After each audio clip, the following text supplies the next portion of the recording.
Assalamualaikum warahmatullahi wabarakatuh. Rerencangan kumaha kabarna sampurasun.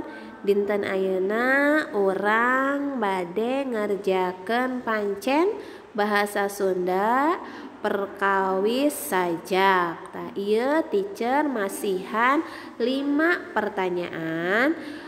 Jawab pertanyaan dihandap, jawabannya dihandap dumasar karena sajak lembur kuring. Jawaban ti 5 pertanyaan ieu aya dina eusi sajak lembur kuring. Mangga ku hideuk ditulis di buku tugas, kin engke dikempelkeun babarengan tanggalna ku teacher di pasihan terang enjing deui.